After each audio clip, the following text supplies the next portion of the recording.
बहुत ही कम लोग होते हैं जो 100 साल की उम्र की सीमा को पार करते हैं। ऐसे ही पिथौरागढ़ की रहने वाली बुजुर्ग महिला है जिनका नाम भवानी देवी है, जो अपनी उम्र के इस पड़ाव तक पहुंची हैं। 100 साल की उम्र को पूरा करने पर उनके परिजनों ने उनका 100वां जन्मदिन बड़ी धूमधाम से मनाया। भवानी देवी का जन्म 22 दिसंबर 1923 को हुआ था। 100 साल का आंकड़ा पार करने के बाद भी भवानी देवी इस उम्र में भी अपने काम खुद कर लेती हैं। एक तरफ जहां कम ही उम्र में लोगों को ब्लड प्रेशर, शुगर जैसी बीमारियां घेर लेती हैं, तो वहीं भवानी देवी अभी भी स्वस्थ हैं। हालांकि उम्र के इस पड़ाव में उनकी याददाश्त पर थोड़ा असर जरूर पड़ा है, लेकिन वह अभी भी चल फिरने में सक्षम हैं। उनके परिवारजनों से बातचीत में उनकी बहू जानकी जोशी ने बताया कि उनकी सास का जीवन काफी कष्टों से भरा रहा है। वह मात्र 16 साल की उम्र में विधवा हो गई थी। उनके पति सेना में रंगून में तैनात थे। वहीं उनके नाती बी जोशी ने बताया कि 16 साल की उम्र में ही विधवा होने और सभी जिम्मेदारियों का वजन उन्होंने बखूबी निभाया। उन्होंने कहा, आज वह जो कुछ भी हैं अपनी दादी के मार्गदर्शन की बदौलत है। 100 साल के उपलक्ष्य पर मनाए गए जन्मदिन पर दादी का आशीर्वाद लेने तमाम लोग पहुंचे थे। इस पल में भवानी देवी भावुक भी नजर आईं। उनकी नातिनी नीलिमा जोशी ने बताया कि आज भी उनकी अम्मा उनके सारे काम खुद कर लेती है।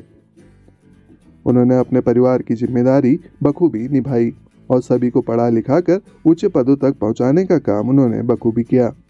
उन्होंने कहा कि उनकी इस भूमिका को वह कभी नहीं भुला पाएंगी। 100 साल पूरे हो गए हैं इनको।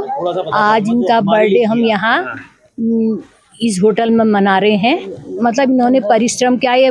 मेरे ससुर जी बर्मा में सूबेदार थे। जब वहाँ से आए तो 1 साल के बाद उनकी डेथ हो गई। तब इनकी उम्र 16 साल की थी और इनका एक बेटा हुआ था। उसके बाद अभी 2 साल होने उनकी डेथ हो गई। वो इंटर कॉलेज के रिटायर्ड प्रिंसिपल रहे और मैं भी जीजीआईसी रिटायर्ड टीचर हूँ। तो आशीर्वाद है कि आप मेरे फादर चले गए लेकिन दादी हैं, और इसलिए हमें लगा कि एक ऐसा ओकेजन है जिसमें हम लोगों को कम से कम ये इतना बड़ा परिवार को एक साथ लाने में उनका जो योगदान रहा, वो बस उसको एक तरह से हम लोगों का जो अंतर्मन से निकली हुई इच्छा थी, वो हम लोगों ने सब इकट्ठे हुए। अब ऑटोमेटिकली फ़ोन पे ही सारे लोग कहाँ से इकट्ठे हुए, वही क्योंकि सबकी वही थी कि किस तरह से उन्होंने सबको एक साथ लेके आगे बढ़ी।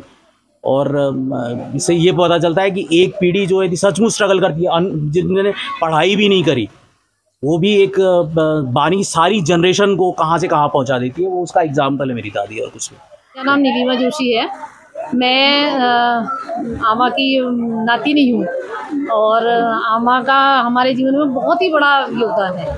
चाहे मैं हूँ, चाहे मेरी मम्मी है, चाहे मेरे पापा हैं, मतलब उनके लिए हमारे पास कोई शब्द ही नहीं। इन्होंने हमारे लिए जितना किया है, हमारे मम्मी पापा के लिए जितना किया है, मतलब हम उसके लिए कोई शब्दों का इस्तेमाल कर ही नहीं सकते हैं। उनकी लाइफ में भले ही उनकी लाइफ में इतना स्ट्रगल रहा है, लेकिन इतना ढेर सारा प्यार रहा है उनके जीवन में हमारे लिए, हम सब के लिए। कोई भी हो, चाहे नाती हो, नातिनी हो, एनीवन, तो वो मतलब बहुत ही ग्रेट पर्सनैलिटी है।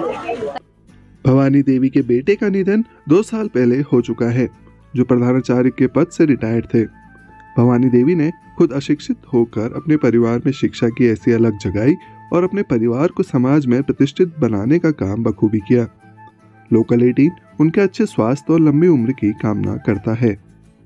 पिथौरागढ़ से हिमांशु जोशी, लोकल 18 उत्तराखंड के लिए।